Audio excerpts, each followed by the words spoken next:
Please ভাইয়া ভাইয়া পা কেন ভাই? ভাইয়া আমি একটা গজল গাবো। মা তুমি কেমন আছো?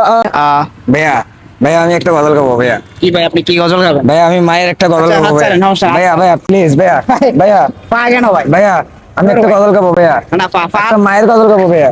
পা কেন ভাই? ভাইয়া আচ্ছা, প্লিজ বলেন, সমস্যা নাই, বলেন বলেন বলেন। প্লিজ আচ্ছা দেন, শুরু করেন। আপনি কি গজল গাবেন?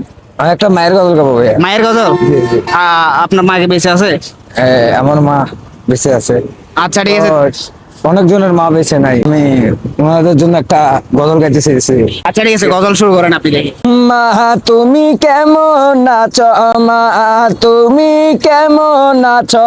অন্ধকারে কবরে তোমার জন্য কান্দে অন্তরে দো চোখের পানি ঝরে। তোমার জন্য কান্দে অন্তরে দো চোখের পানি ঝরে। ছোট কালের কথা পরে যখন মনে বসে বসে কান্দি মাগো পানি দুনয়নে। বসে বসে কান্দি মাগো পানি দুনয়নে। আমারে দুঃখ বোঝার মতন, আমারে দুঃখ বোঝার মতন কেউ নাই সংসারে। তোমার জন্য কান্দে অন্তরে দো চোখের পানি ঝরে। যেহি মা পালনে করলো খাওয়াই বুকের দুধ, সেই মাকে একটুখানি দিতে পারিনি সুখ। সেই মাকে একটুখানি দিতে পারিনি সুখ। সোয়াহিয়া দিলাম মাকে, সোয়াহিয়া দিলাম মাকে মাটির ঘরে। তোমার জন্য কান্দে অন্তরে দো চোখের পানি ঝরে।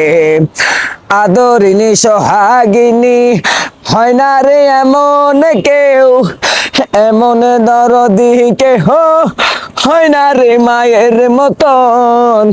এমন দরদি কেহ হয় না রে মায়ের মতন। এন আমল হক এন মে কান্দে, এন আমল হক এন মে কান্দে মাকে হারায়ে। তোমার জন্য কান্দে অন্তর দো চোখের পানি ঝরে। মা তুমি কেমন আছো? অন্ধকারে কবরে তোমার জন্য কান্দে অন্তরে দো চোখের পানি ঝরে।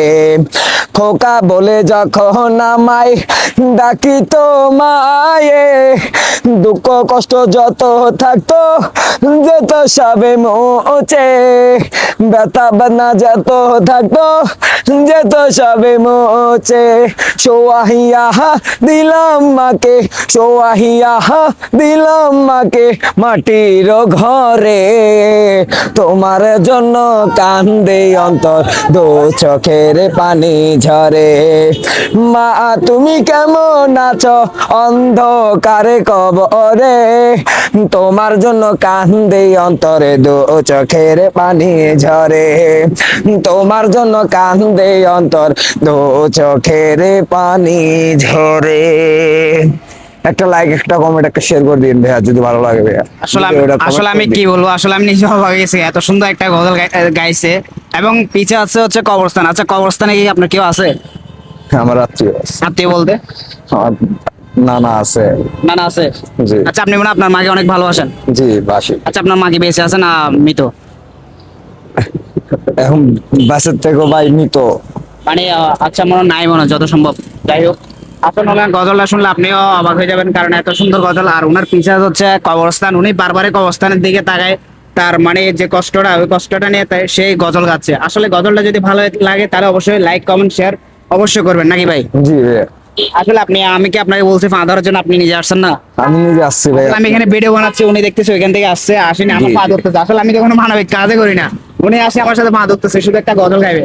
তো এই জন্য আমি ওনার একটা ভিডিও নিচ্ছি, এই জন্য যে ওনার আসলে বলতে পারে আমার ভিডিও দেখে উনি, আমিও চিনি ওনাকে। আচ্ছা, ঠিক আছে, গজলটা যদি ভালো লাগে অবশ্যই আপনারা অবশ্যই কমেন্ট করে, লাইক কমেন্ট করে, শেয়ার করে জানাবেন। ঠিক আছে, ধন্যবাদ।